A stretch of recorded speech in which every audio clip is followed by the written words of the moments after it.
Há 2.300 anos, erguia-se majestosamente uma das maravilhas do mundo antigo e a grande inspiração para a construção da Estátua da Liberdade, o Colosso de Rhodes. Esta magnífica estátua de bronze representava o deus do sol, Hélio, e estava localizada na ilha grega de Rhodes, onde permaneceu como um testemunho impressionante da habilidade artística e engenhosidade da antiguidade. O Colosso não era apenas uma obra de arte imponente, mas também um símbolo de unidade e resiliência da cidade ao grande cerco de Rhodes. Rhodes, localizada no ponto de encontro de rotas comerciais cruciais no Mar Egeu, desempenhava um papel de grande importância. A ilha florescia como um relevante centro comercial, graças à sua localização estratégica entre as rotas que ligavam a Ásia Menor, o Oriente Próximo e a Grécia continental. Com as suas riquezas e crescente influência, Rhodes também despertava a cobiça de várias potências da época. O cerco em questão teve lugar no ano 305 a.C., durante o período das Guerras dos Sucessores de Alexandre ou Guerras dos Diádocos, que eclodiram após a morte de Alexandre. Antípatro, um dos generais de Alexandre, liderava as forças que sitiaram Rhodes. Contudo, os habitantes de Rhodes, plenamente cientes da importância estratégica da sua ilha, não se renderam facilmente. O cerco de Rhodes prolongou-se por cerca de 1 ano e, durante esse período, os rhodienses resistiram constantemente os ataques. Com grande habilidade, adotaram táticas de guerrilha e destruíram as máquinas de cerco do inimigo, infligindo significativas baixas e dificultando o avanço das forças sitiadoras. Por fim, após meses de luta e perdas consideráveis, o cerco foi levantado e os rhodienses emergiram como vitoriosos, tendo defendido a sua ilha contra todas as adversidades. Em reconhecimento à sua valentia, Antígono Monoftalmo, um dos sucessores de Alexandre, ofereceu-lhes paz e aliança. Para celebrar a sua vitória, os rhodienses ergueram uma estátua colossal de Hélio, o deus do sol, como gratidão por terem vencido o cerco. A concepção da estátua teve origem na mente do escultor Carés de Lindos, impulsionado pelo desejo de criar uma obra grandiosa que simbolizasse o triunfo da ilha sobre as forças sitiadoras de Antípatro. O empreendimento, caracterizado por sua ambição e desafio, demandou significativos recursos, tanto financeiros quanto técnicos. Uma estrutura maciça e majestosa, forjada em bronze, gradualmente começou a ganhar forma. Segundo relatos antigos, os quais diferem em algum grau, a construção começou em 292 a.C. A própria estátua alcançava cerca de 70 côvados, equivalendo a aproximadamente 33 metros de altura, o mesmo que um prédio de 10 andares. A maior parte do ferro e do bronze utilizado foi reforjado a partir das várias armas abandonadas pelo exército de Demétrio.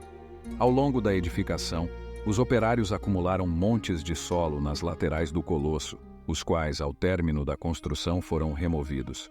Após um período de 12 anos, ou seja, em 280 a.C., a escultura foi finalizada. A edificação do colosso transcendeu a mera engenharia, revelando a habilidade técnica e artística dos habitantes de Rhodes. A fundição do bronze em uma escala tão colossal constituía uma tarefa monumental. A grandiosidade do colosso ultrapassou sua estrutura física, alcançando também sua representação simbólica. A estátua personificava Hélio, o deus do sol, irradiando sua influência protetora sobre a ilha e suas águas. Com uma perna apoiada em cada margem do porto, ele acenava para os marinheiros e os saudava de maneira majestosa as embarcações que adentravam e partiam. Conforme o trabalho progredia, a estátua transformou-se em um ponto central não somente para a cidade de Rhodes, mas para todo o mundo antigo. Viajantes e mercadores percorriam longas distâncias para testemunhar a grandiosidade do colosso e para se maravilhar diante da maestria que o construiu. Contudo, a triste realidade veio à tona pouco mais de 50 anos após sua finalização, quando um devastador terremoto abalou a ilha, resultando no colapso da majestosa estátua. Os danos foram particularmente visíveis nos joelhos da figura gigantesca, os quais cederam sob o peso, levando à desolação da magnífica escultura. Após superar o choque e o pesar pela perda do monumento, os habitantes de Rhodes ponderaram a possibilidade de restaurar a grandiosidade do colosso. No entanto, buscaram a orientação do respeitado oráculo de Delfos quanto a esta decisão. O oráculo, famoso por sua sabedoria, desencorajou a empreitada de reerguer a estátua. Segundo a lenda, o oráculo transmitiu que a destruição do monumento era uma resposta divina ao suposto desrespeito do povo de Rhodes a Hélios, e por essa razão, o oráculo sugeriu que seria mais prudente não reconstruir a estátua. Em dezembro de 2015, um grupo de arquitetos europeus divulgou seus planos para a construção de uma versão moderna do colosso, localizada na entrada do porto. A nova estátua, que alcançaria a impressionante altura de 150 metros, sendo 5 vezes maior que a original, estava estimada em aproximadamente 283 milhões de dólares em custos, os quais seriam cobertos por meio de doações privadas e financiamento coletivo. A concepção da estátua moderna transcendia a mera representação física, pois incluía a incorporação de diversas instalações culturais e utilitárias.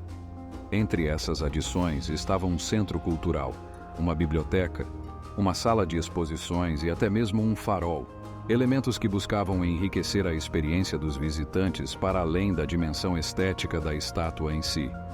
Um aspecto particularmente interessante dessa proposta era a intenção de revestir a estátua com painéis solares, utilizando de fontes de energia renovável para alimentar as atividades associadas à estátua e suas instalações adjacentes. O colosso perdura como um testemunho da notável habilidade humana para conceber feitos extraordinários, mesmo nos tempos remotos. Sua construção magnífica e destino trágico são relembrados como componentes entrelaçados na rica tapeçaria da história da humanidade. Se você gostou do conteúdo e quer acompanhar mais vídeos como este, não esqueça de se inscrever no canal.